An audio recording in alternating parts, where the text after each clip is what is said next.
Today's episode, the Blueprint of Limitless Leadership. Welcome back to Blueprint Mindset, the podcast that pushes you to lead, live, and level up. I'm your host, Michael Albright, and today this isn't just a podcast. This is a masterclass, a movement, a mirror. And sitting across from me is a man who lives what he teaches, a mentor, a voice for leaders rising up, the founder of the Blueprint Mentorship Academy, Abraham Gardner, my brother. How are you? Michael, I'm on fire. Let's get something straight. This episode right here, this is the one leaders are going to come back to when they hit that wall. This is the blueprint for breaking limits. Let's wake some people up today. Wake them up. Let's dive into it. You always say leadership isn't a position, it's a mindset. Break that down for the listeners. Absolutely. Leadership starts and ends in the mind. It's not your title that leads, it's your thoughts. If your mindset's small, your leadership will shrink everything around you. Vision, culture, performance, trust.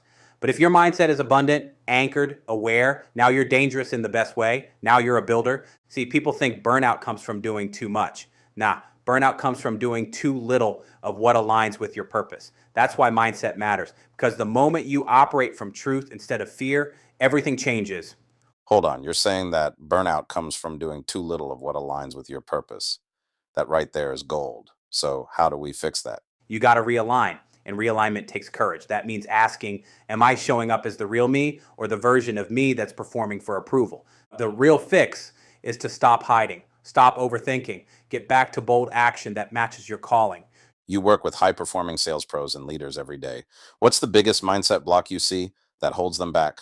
Oh man, imposter syndrome, especially in leadership. They hit a new level and suddenly they forget who got them there. They start doubting, comparing, playing not to lose instead of playing to win.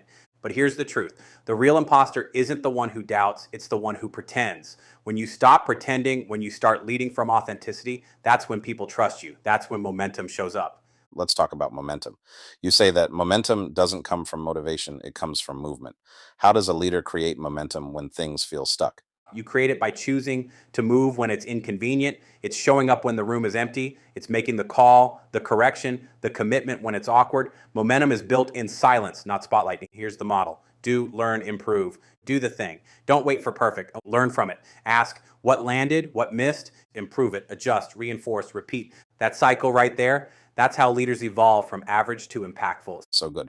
Let's shift to something you're known for, relationship sales. You've taught this to teams across the industry. Why is this a cornerstone of great leadership? Because leadership is influence, and influence is connection. And connection is built in the space of empathy. In sales, just like in leadership, people don't buy products, they buy clarity, they buy belief. If you can't articulate someone's problem better than they can, you don't deserve to lead them, period. Relationship sales means we don't pressure, we partner, we uncover, we ask deeper, and we serve at a high level. Give me a practical example so it can sink in more for our listeners out there. Absolutely. Say a client says, we just want to take a vacation once a year. Most reps say, cool, let me show you a package. But if you're a leader, you ask, what does that vacation mean to you? And suddenly she's crying because it's about making memories with her kids before they grow up. That's the real sale. That's leadership. That's influence. Let's stay here for a minute. How should leaders build that kind of emotional intelligence? You start by mastering your own. You can't hold space for others if you haven't done your own healing. Leaders need to be emotionally bilingual, able to feel and still move forward. And it's being able to say, I see you, I hear you, I believe in you. And that's what creates buy-in, and buy-in creates breakthrough. Okay, you dropped a bomb earlier about accountability being care. I think we need to unpack that a little bit more. Yes, sir. Accountability is not control, it's love. It's saying, I want greatness for you more than comfort from you. Weak leadership avoids hard conversations. Bold leadership leans into them. You want a winning team, build a feedback culture, normalize real talk, track the right things, celebrate effort, not just results, correct behavior, not identity. That's how you grow giants. I think that bears repeating. Say that again. Correct behavior, not identity. Never confuse someone's moment with their potential. Speak to who they're becoming. Let's shift here. You're mentoring leaders all over the world. What is the common thread between the ones who actually transform? They get obsessed with growth, not in a hustle way, but in a healing way. They reflect daily, they journal, they get coaching, they show up for themselves before they show up for the world. And they execute, they don't wait. They're not addicted to potential, they're committed to production. Okay, give us a quick fire round. What are 3 daily non-negotiables for elite leadership? All right, morning mastery, move your body, speak your affirmations, read something that stretches your spirit. Power check-ins, touch base with your team or your mentor. Leadership is lonely if you let it be. Vision audit, ask, is what I'm doing today connected to where I'm going? If not, pivot. You mentioned overflow earlier. Unpack that for us, because I think a lot of leaders are leading on empty. Exactly.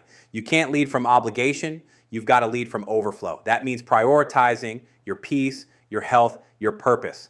When your life is full of what fuels you, you stop resenting what drains you. That's when leadership becomes joy again, not just responsibility. And Man, this is a sermon and a strategy session rolled into one. Give the people your final charge.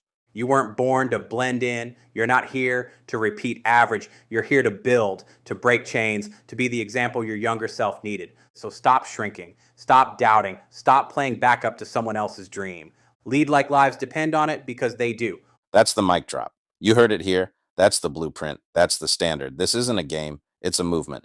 If you felt that, share this episode, screenshot it, tag us, join the Blueprint Mentorship Academy, because transformation is one decision away. Let's go.